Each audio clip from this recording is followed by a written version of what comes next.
morning, everyone, and welcome to my home. I want you to know I did not clean in preparation for you joining us today. As we've been on this journey together, a lot of people have been asking me, hey, Lindsay, how do I manage this time? How do I balance all the feelings that I'm having while keeping my company going, while staying strong for my family? And am I allowed to laugh when there is so much going on and a lot of pain and distress for a lot of people? Well, on today's episode, we have some wonderful members of our community joining us to help us explore this topic. And if there's one thing that I believe, and that's the only person I can speak with too, it is that food, friends, and laughter is always a good balm for a worried heart. So, first up today, joining us again after putting tea bags from Time Well Spent Catering under all of your virtual couches, we have celebrity chef Chantel Jackson, who's going to be helping us prepare Southern pulled pork tacos and Time Well Spent shrimp and grits.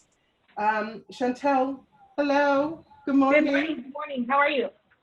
I'm very well. I want you to know that I ran around town all day yesterday with my face mask on, trying to get all of these ingredients, none of which I have in my home.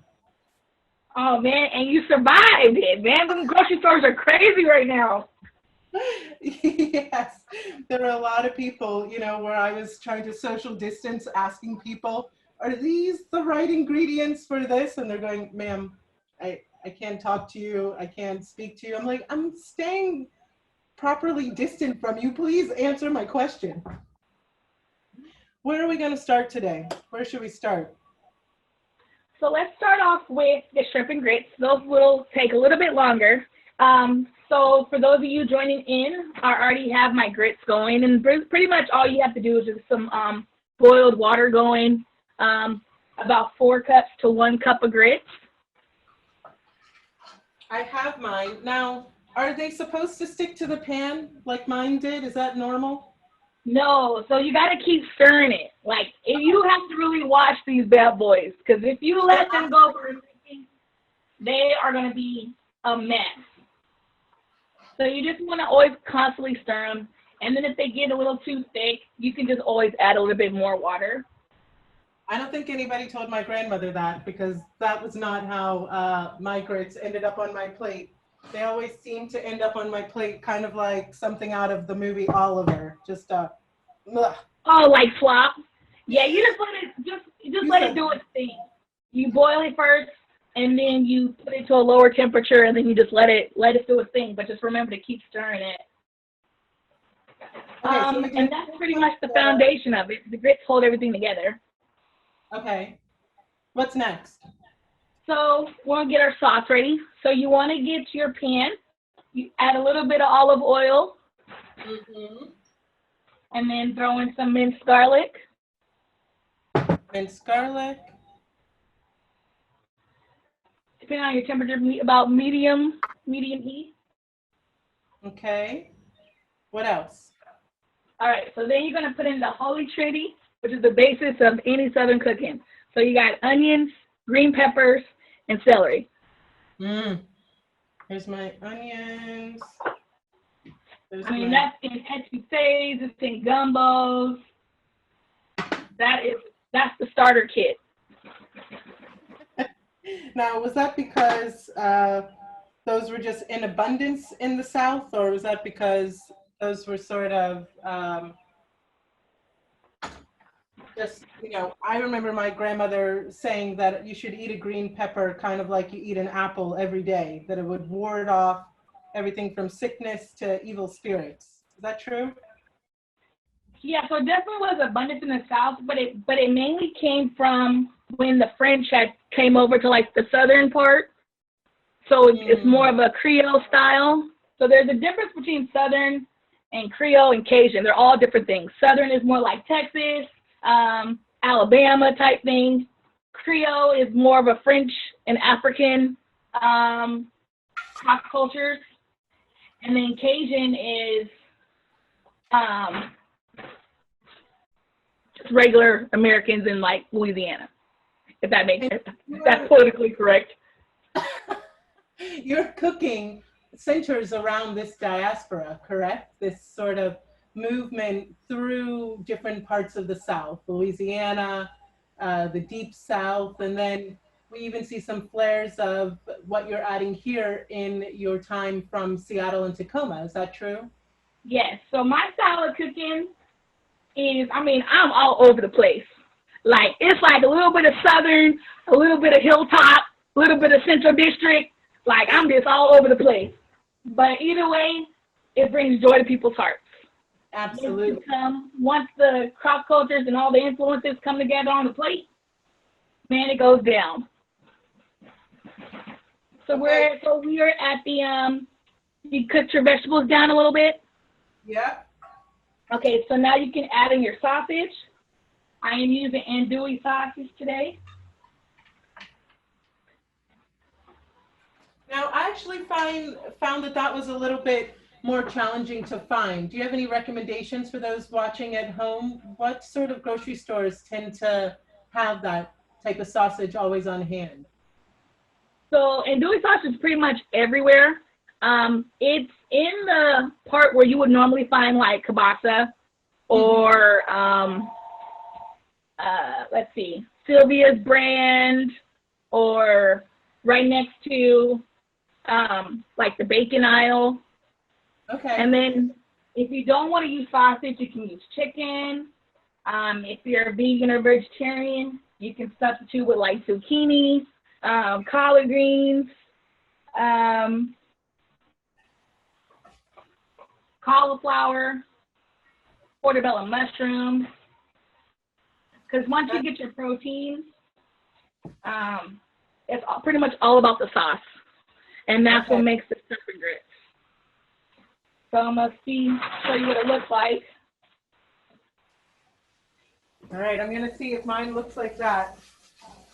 It's cooking down. Oh, that's fire. Oh, my God. If you could smell this right now, I swear, it makes you want to slap your mama. And my mom's actually downstairs. Don't tell her I said that. How am I doing? How is it? Is it looking okay? Why Oh, don't you look better? Wow. It's not a competition.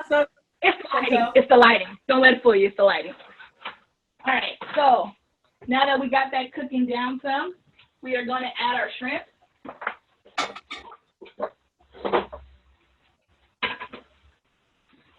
Add the shrimp right to the pan? Right into the sausage. And then as soon as it turns pink, do I need to turn the temperature down or up or anything, or it stays on the same heat? you can keep it on the same medium heat. Okay. Boom, I got my shrimp in. Oh my goodness. This smells delicious. It smells. Like, people used to go crazy over this. Like, I would sell this on my food truck, like at all the festivals, and people would go ham because not a lot of people make shrimp and grits out here. I know, it's amazing. I'm even seeing my two little humans are popping their head out around the corner going, Mommy, what's that smell? So see, look, I'm telling you, the kitchen is the heart of the house, man. If you got something great cooking, people will come out the woodwork. All right. So once that starts to cook down, so once you see that the liquid has evaporated and your shrimp has turned pink, you're going to add in your heavy cream. Okay. And how much cream was it? It's usually like about 1/4 of a cup. Okay. And this is what makes the sauce. Boom. Wow. And this is one of my secrets because most just like using just the tomato. I like adding heavy cream because I like it to be a pink in color, like an orange pink. Oh my goodness, that looks amazing.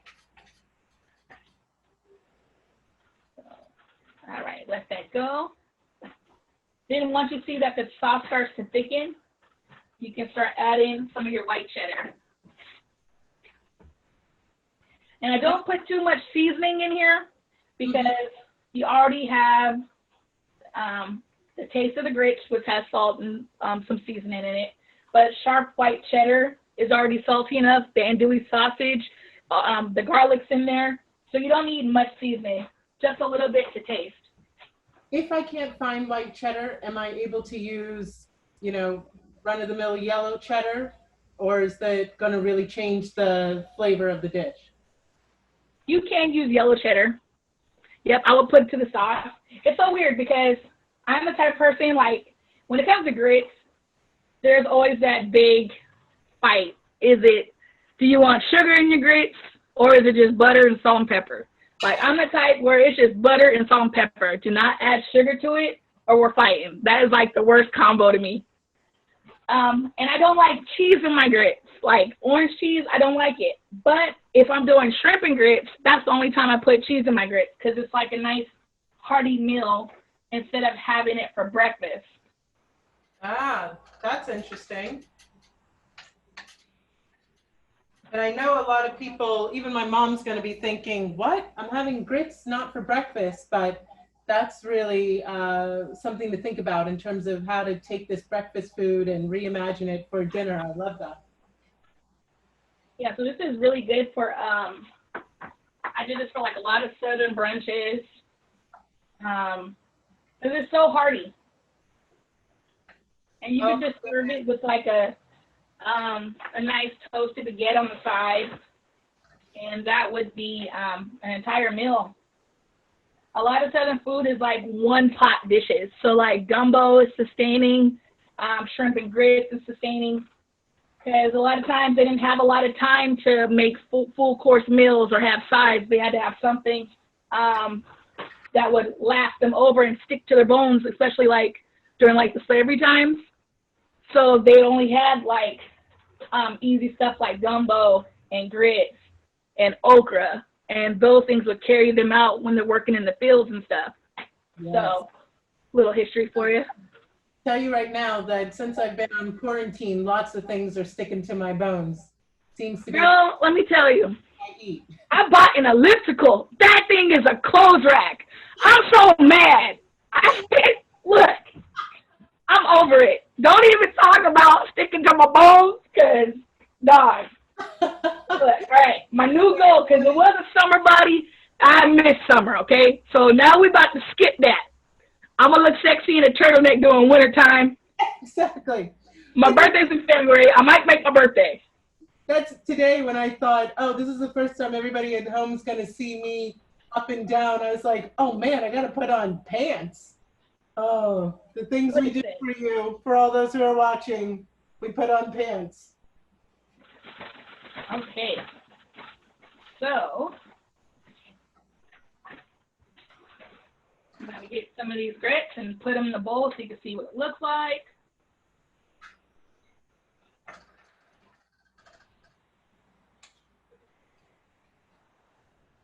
Boom, boom, boom. Oh, this is my library.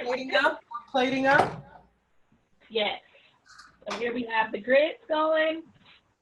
I'm going to get one more spoon. All right. I know my hair don't look as good as yours too, but. All right, here we go.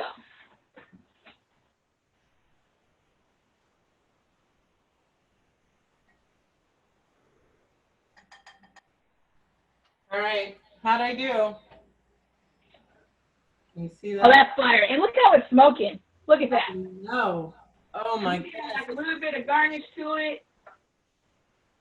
All right. I'm digging a spoon out of the sink. I know you all see me doing that, but you know, it's my house. My house. That's right. Zoom in. Do. Okay. Going in for that first taste. This looks amazing. Wow, look at how the sausage is just so beautifully browned next to the prawns. It's delicious. Oh my. Oh my. Who made this? I want to know who made this. Because Oh, this is fire. and it was so easy, right? We were only at that for maybe 7 to 10 minutes. Wow. 20 minutes tops. 30 minutes. Depending on how many people you're cooking for. This usually makes for about 4 people. Wow. This would be so beautiful sitting in the sun one afternoon, little glass of wine next to you. Yes, I said that. Yep. All right. So now we can get into the Southern taco.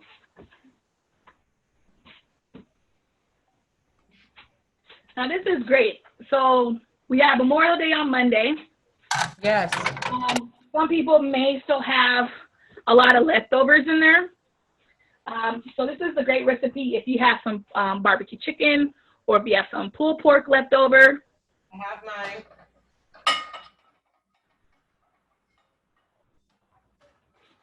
I did my homework. I heated it up to prepare. So I wanted to be the best student in your class today. Yes, let's get it. So I mean, this is so easy. You can either pull some pulled pork. You can get your drumsticks of chicken, pull the chicken off that, heat it up, add some more barbecue sauce, and you're just gonna fill it and put it into corn tortillas. Okay. Now, what is I lived in Guatemala. I have had some really great corn tortillas, but if I'm standing there and I'm looking at the flour tortillas and the corn tortillas, why would you recommend going with corn? Because the corn, when it's toasted, it tastes so much better. The flour tortillas can be kind of, they get wet. Yeah. And like the flour, it's almost like a gluey, thick texture. And the corn's also gluten-free. So if you're trying to stay keto-friendly, boom, this is the one for you. Which I think we all learned the majority of us are not right now, but at least the 2 people on screen today. Okay, I've got my corn tortilla, I've got my barbecue chicken. All right, so then next, I'm pretty sure every barbecue has coleslaw, right? So what you're gonna do is you're gonna get your coleslaw. There's some things you can do, because I hate coleslaw. That was like the worst, that's like my worst favorite food, right? But yes. I made it to where I can enjoy it. So I would take some coleslaw, add some red onions, some cilantro, some garlic. Boom, it's like a fresh new makeover. Oof. Boom, so you're gonna put that on top of the barbecue chicken. Okay.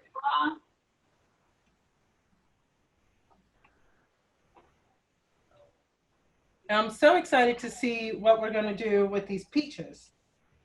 Girl, let me tell you. So this is why I call it the Southern taco, because it's barbecue, coleslaw, and then a peach salsa. So what you do is you get some pico, which is tomatoes, onions, jalapenos, and garlic.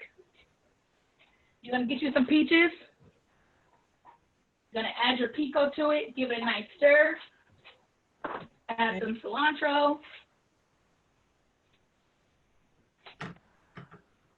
I have to say, I have become a little gardener over the past 2 months and have some cilantro that actually came out of my garden today. Oh, wow. There's that farm to table. Well, and we'll see how long I can keep it alive. I have to just eat it immediately to make sure that the plant stays alive. All right. I'm going to get my plate here.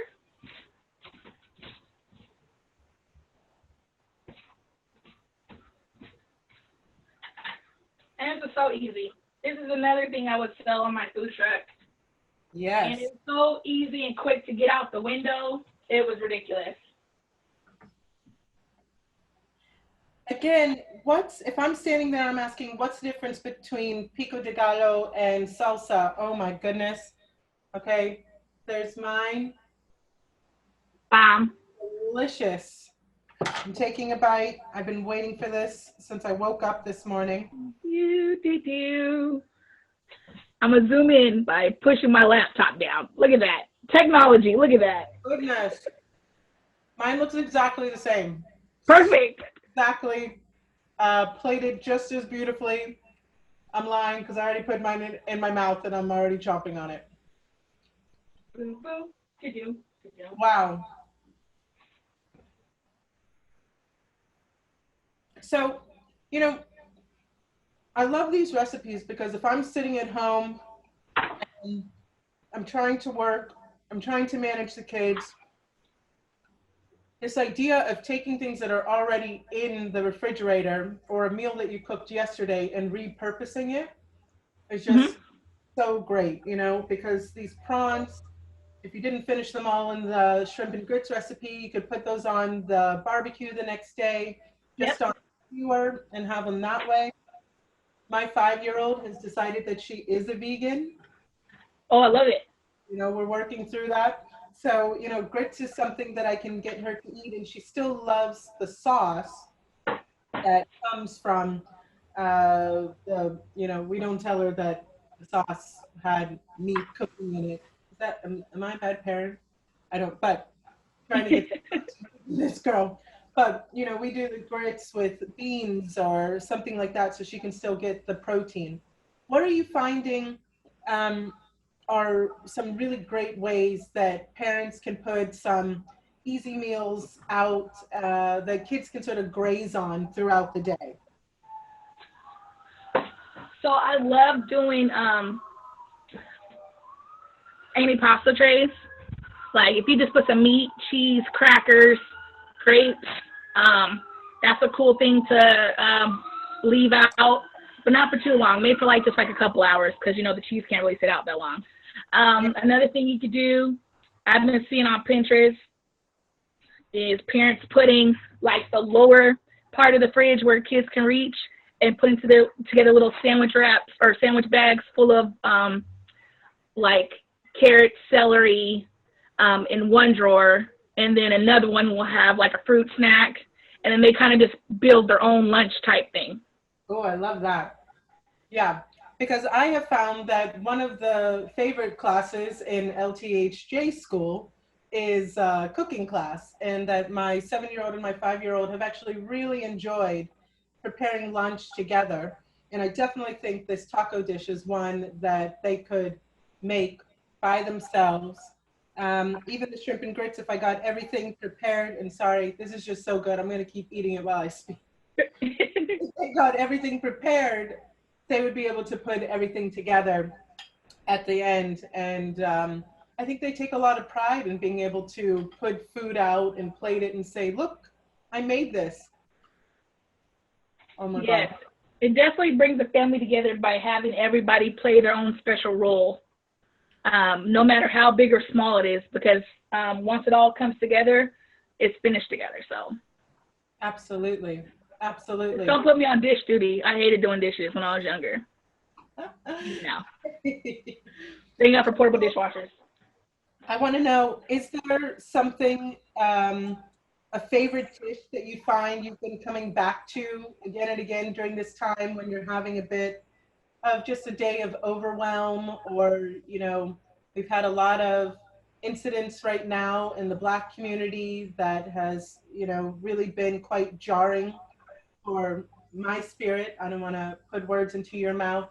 Are there any dishes that you find you've been preparing just to sort of cuddle up and take care of yourself?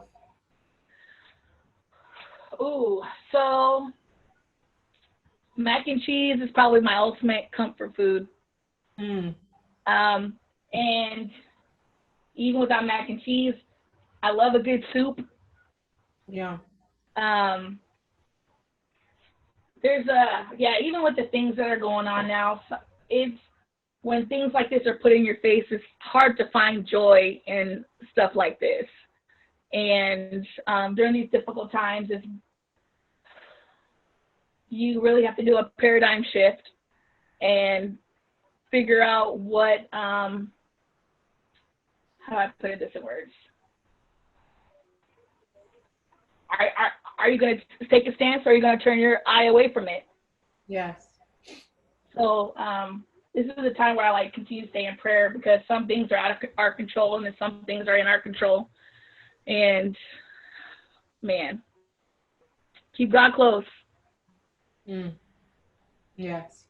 And whatever that means for anybody that's watching at home, really remembering to take good care of yourself. And one way to do that, and certainly one thing that I love returning with you again and again to Chantel Jackson, is putting beautiful food out on the table and pulling our family close. Thank you again so much for being here. I hope that there's a cookbook on the way soon. I got time now. If I don't get a cookbook out of this quarantine, listen. Yes, well, you can check out all of these great recipes on the Time Well Spent Catering blog. Find our recipe today for the Southern pulled pork tacos or the shrimp and grits, and other fantastic recipes that are fun, easy, and healthy for your family, for you, to make it through this certain time, but you can return to them again and again. Thank you, Chantel, for joining us. Up next, we have a little bit of laughter on the way. Joining us are comedians Silas Lindenstein and Samantha Runn. So grab a quick drink of water, whatever you need to get focused, because there's nothing like a good laugh to help you get through the day.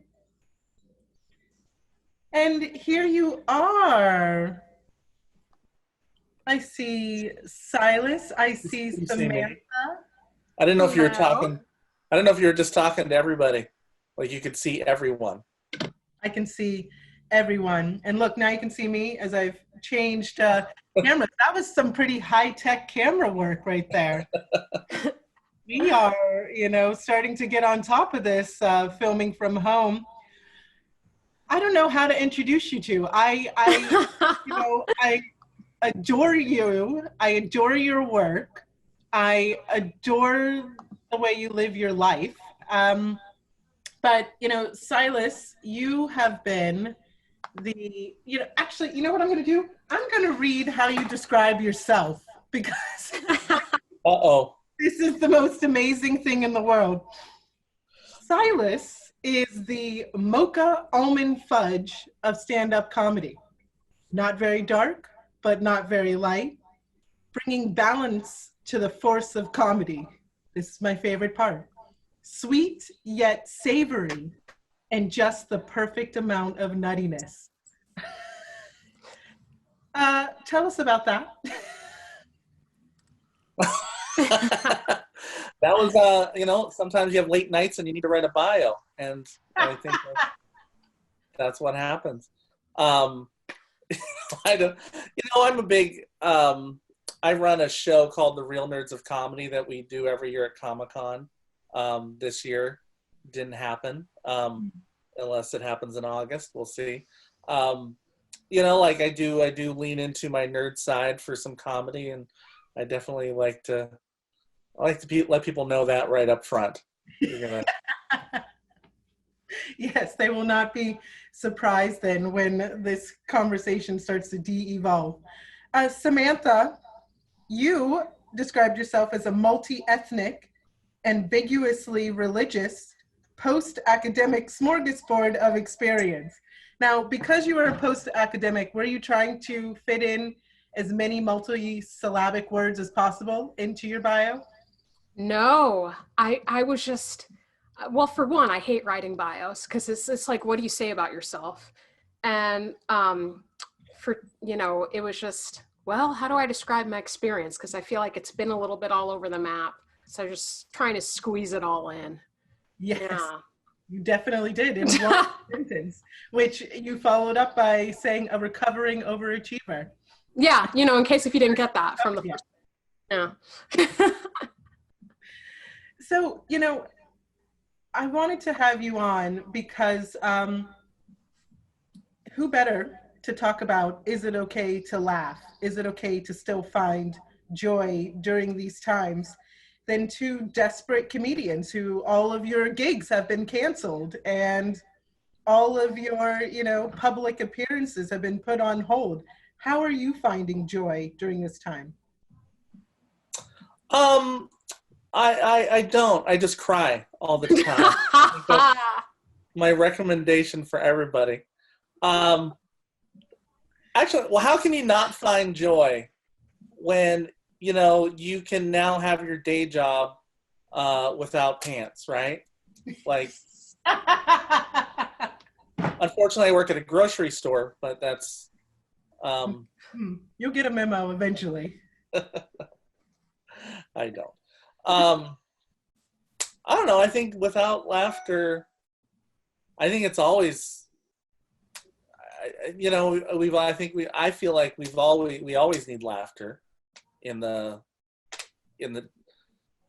good times and in the dark. And I think I was actually, to my daughter, we were talking the other day, our movie watching has changed because she doesn't want to watch anything now unless it's a comedy. Huh. And like she needs it. She needs these moments to laugh as much as possible. Yeah. So kind of going off of what Silas said, I have this sort of, as I'm sure we all do, the convergence of so many different emotions. I have immense gratitude to have a home, to have enough to eat, to have the worry of what if I gain weight because I'm eating too much. There's nothing wrong with gaining weight, and especially right now, people should be happy that they have the opportunity to gain weight. Well, I shouldn't say how you should feel. You get to feel however you want to feel. This is what I tell myself. To have the opportunity to have a job where you get to work from home, or to still have a job where you get to be safe, So there's all these things to be grateful for. What I feel blessed with, there's a little bit of guilt mixed in because I'm very angry that I can't do more for people. There's frustration, there's fear, there's a convergence of feeling great one day and horrible the next. And what you were talking about, earlier in the show, obviously we're all feeling, well, I can speak for the three of us at least, because I know we're feeling, pain and sorrow and rage and all of those things. And yes, we are having moments where we have to laugh and we get to laugh. And I definitely feel that at moments like this, we absolutely have to laugh to not go completely insane. It's like, this is why humor is built into humanity. Yes. To help diffuse some of that tension. But I do think that what I laugh about, it's a little bit different maybe. For sure, the shows that I watch, I haven't been wanting to watch dramas. I think there's a reason so many people gravitated towards Tiger King.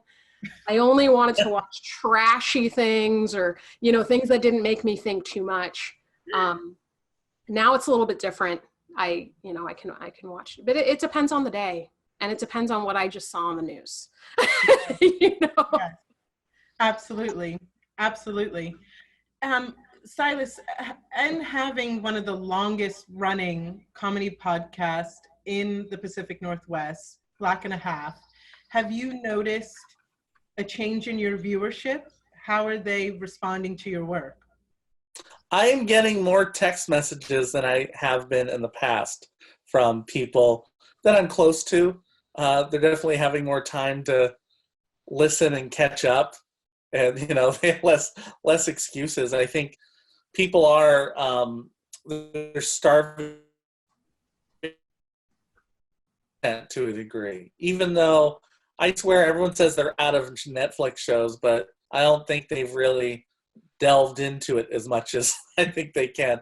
There's a lot out there, but I think people are just trying to, I think now we also want we want a connection to what the content, because we're so disconnected from most people.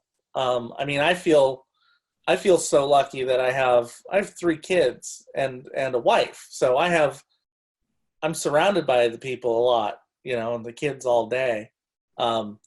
So I just feel disconnected with friendships more. So I need to do more of these Zoom meetings, but just for lunch.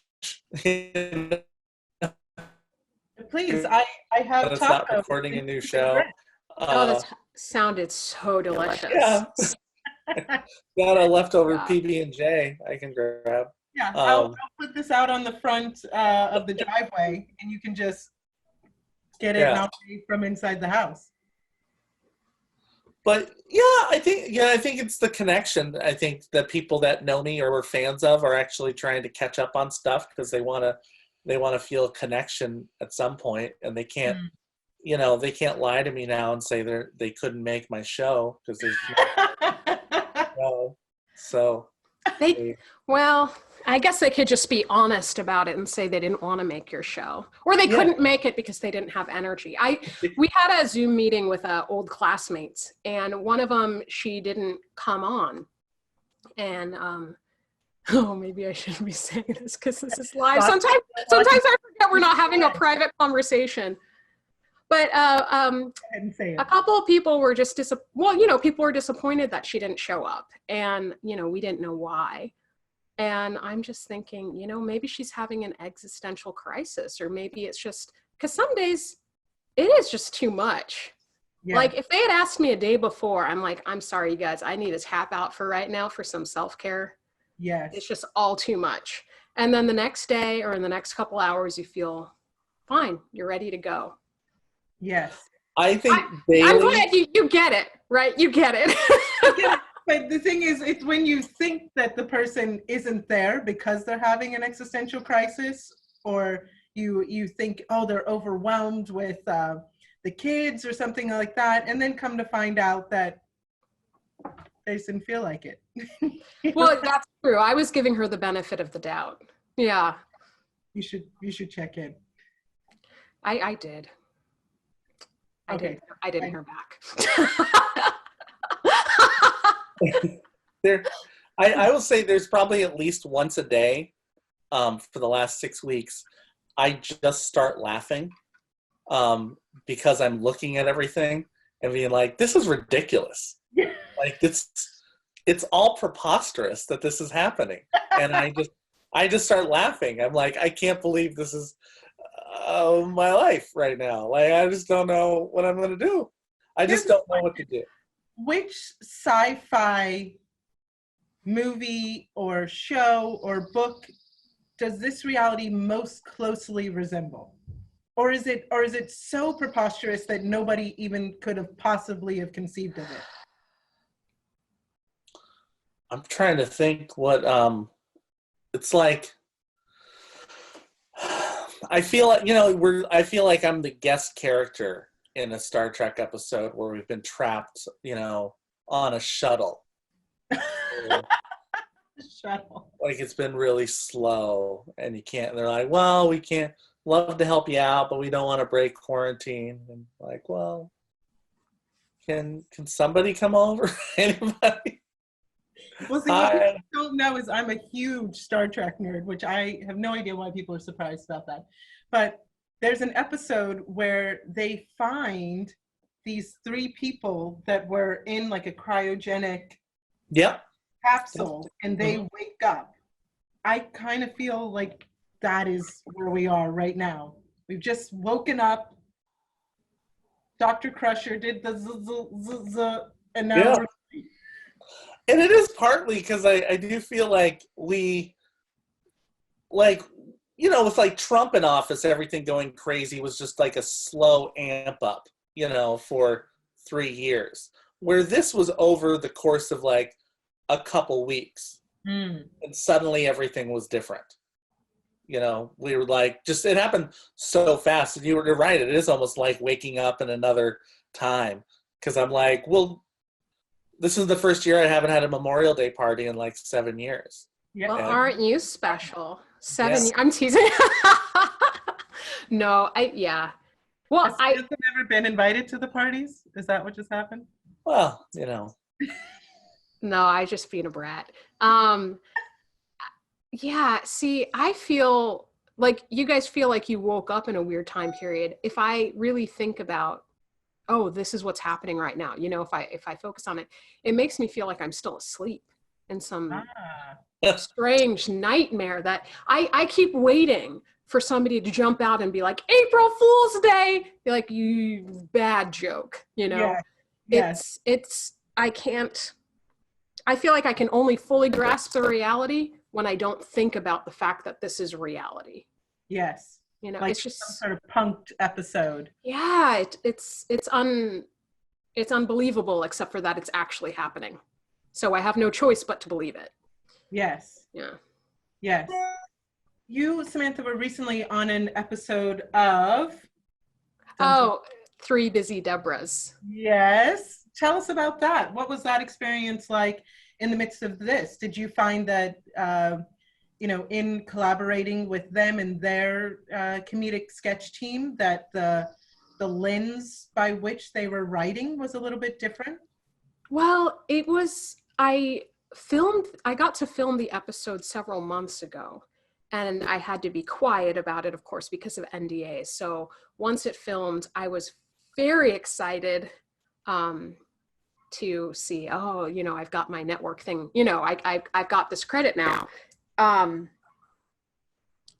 And I didn't promote it. I didn't say to people, I don't think I even posted it on Facebook, because I felt, how can I say, hey guys, look at my show, and so many people are dying, and it was earlier, you know what I mean? It just felt like I couldn't brag about this or share. I did feel like I couldn't share my happiness about it. So, because when it came out, was it like a month ago or something? I don't know.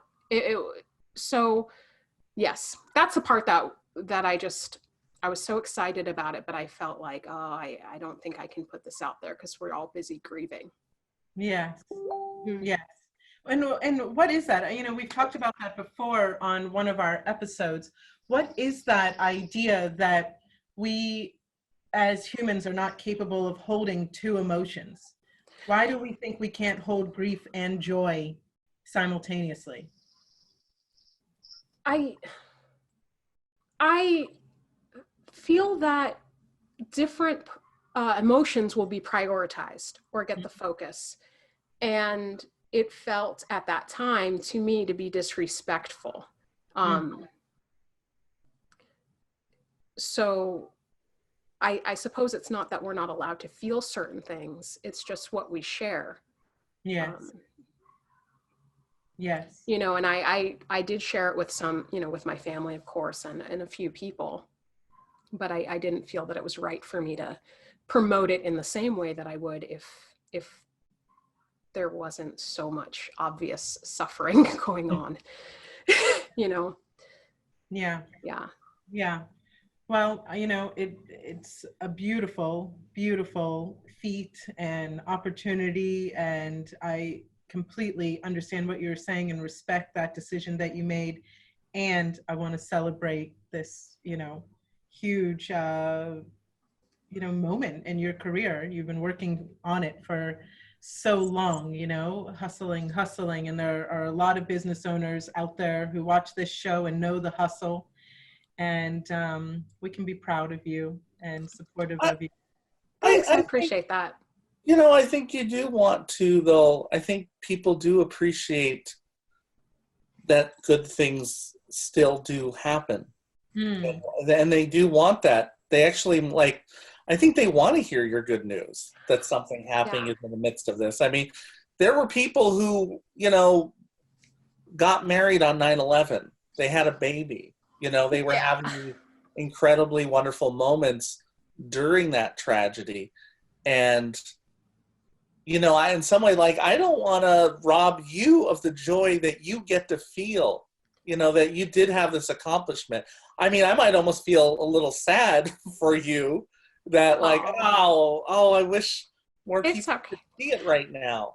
I'm happy you said sad. I thought you were going to say jealous. Well, I do appreciate that. And, I think another thing that was different about it is I had already waited months before telling everybody because so I suppose for me, it's like, I can wait a little bit longer to say something. And also, because it was, well, I could look it up, but I don't remember off the top of my head if it was a month ago or so. I was also more in the throes of just this, how many days are we each going to get to survive for again? You know, for my own place I was coming from, it felt that, well, yes, this is my life's work, but right now just breathing is the most important thing for everyone. So I guess it wouldn't have felt authentic for me to be putting it out there. You know? Well, like Busy Deborah's, your cameo, that could have been your legacy. I mean, I hope it's not. please give me more time on this earth to build more on it. But you know what? I'm happy for it to be a good a part of it. They were absolutely phenomenal. You know, the video at the Oscars would play that. Yeah, you know, add a piece of it. It was a phenomenal experience. I'm very grateful for it. I don't mean to sound any other way than that. It was a lot of fun. They were just lovely. Yeah. Silas, we're both parents at home through all this, and I have to say that it has been both one of the most magical gifts to have all of this extra time to be so involved in my children's education. And yet, you know, there are some days where I'm just like, please, please go run around the block and, you know, and leave. Talk to a stranger. Second, in the corner doing these ones. Oh, like you've got three. I've got two. What is that like? Well, I am lucky that one of them is so my kids' ages are 13, 4, and 2, right? So I am able to have good conversations with the 13-year-old, but she's 13, so they're. It would have been really funny if you're like with the 2-year-old. Yeah.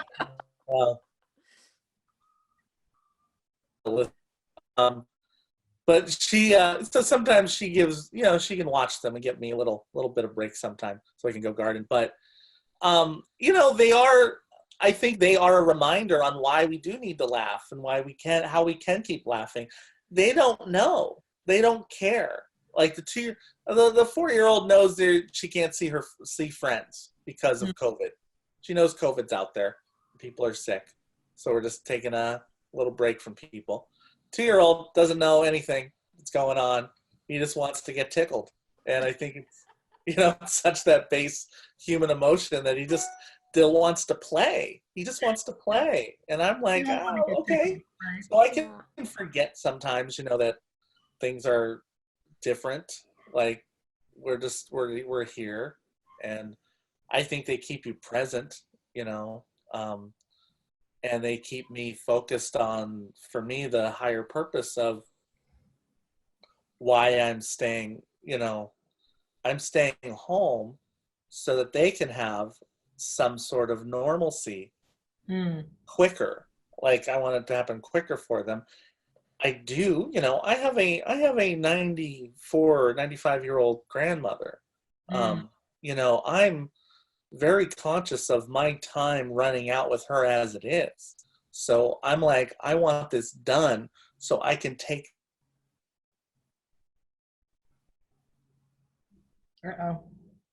Oh, I thought it was mine at first. They bring a lot of awareness and focus for me.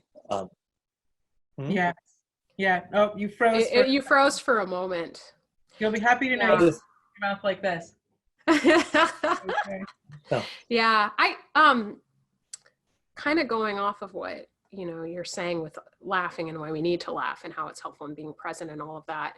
I do find a special satisfaction when I'm able to get somebody else to laugh now. And it's a little bit different. I mean, it's a little bit different than, and Silas, I'm not sure how this is for you too, of course, but, you know, obviously when you're working on a joke and you finally get it how you want and the audience laughs and they're on board and it's so satisfying. That's so satisfying. When people after the show tell me how much they needed the laugh, it's even more satisfying. I've had some people hug me after shows and be like, I really needed this. And that's probably the height of my happiness for when I get to do stand-up. But now, yes, I'm not, you know, obviously doing stand-up shows at the moment with the whole situation, but when I make somebody laugh now, anyone, I feel so happy because I know how much everybody needs to laugh. And it's hard to do right now. You know, it's hard, but there is that sort of closeness of you're far apart, but you shared a laugh and you both really needed it. Yes. Yes, absolutely. And just that sort of sense of like, we are still alive. We are still figuring this out. We are still muddling our way through, and that we are still grieving collectively, holding space for one another collectively. And I love this line in terms of something that I've learned to say when somebody is grieving a loss is, I can be here both for your joy and your pain. And allowing that those two things can intertwine, Mm-hmm. you know, even within the space of 5 minutes, right? Yep. Yeah. So, you know, any final thoughts for those who are out there listening, who are at home, who have their coffee in hand, took a break from their home office or from homeschooling?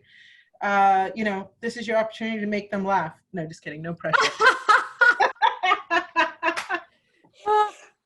Have no shame with dad jokes right now. That's what I say. Have no shame. Do you have a good one for us? Mm-hmm. Do you have a good dad joke for us? What did I? Well, like yesterday, my daughter has she's 13, so she's on like a health kick, you know. And I went into the kitchen yesterday at lunch, and I'm like, "What are you doing?" She's like, "I'm making nachos," and I'm like, you just said you want to be healthier." She said, "Yeah." I'm like, so you're gonna melt cheese on chips for lunch. That is not your best decision. Okay. But she paused and turned to me and said, "Dad." Dad. That's what she does when I say a dad joke. That's why they call them dad jokes. She yells "dad" when I say them. It's because she knows she's locked in there with you for time. Yeah. Samantha, what are your final thoughts for us? Two quick ones. One, if you need a laugh, just laugh. And you'll probably feel a little bit silly at first, but just to get your body to kickstart that, to get that release, you'll probably actually start laughing by the end. And then two, just remember, don't let other people take your joy. You know, it's important, obviously, for us to grieve when we need to grieve, to allow ourselves to be angry, to do whatever is within our power to create the changes that we want to see in the world, and being considerate of other people as well. But if you cannot act on changing the things that you want to change, remember, it doesn't really do anybody any good for you to sit there and wallow and harm your own self. So remember to take care of yourself and find moments of joy every day, even if it's just getting to eat the delicious recipes you were making earlier, because those looked amazing. You know, find those moments of joy for yourself. Put them right outside. They're going to be so good. Driveway. One says Samantha, one says Silas. Yeah. And this comes back to that Mother Teresa quote that I'm always saying: if you want to change the world, go home and take care of your family. And I think there's such an opportunity right now to embrace this time as an opportunity to learn, who am I? What does fill me up with joy? How do I express sadness and pain? What problems do I want to solve in the world? And, you know, I've been asking my kiddos the same thing, and it's amazing, you know, what they come up with at 7 and 5 already. So I love that. Do not let somebody steal your joy. I know somebody listening today needed to hear that. Silas, Samantha, thank you so much for being here. Thank you for always bringing laughter into my life. And I'm pretty sure you're going to be back on here having some more fun in future episodes. I know everybody that's joining us out there on Facebook or on YouTube or on LinkedIn, we're so happy to share this time and space with you. Remember that we are always here to make you laugh. We are always here to hold your joy or your pain through this time. Mwah.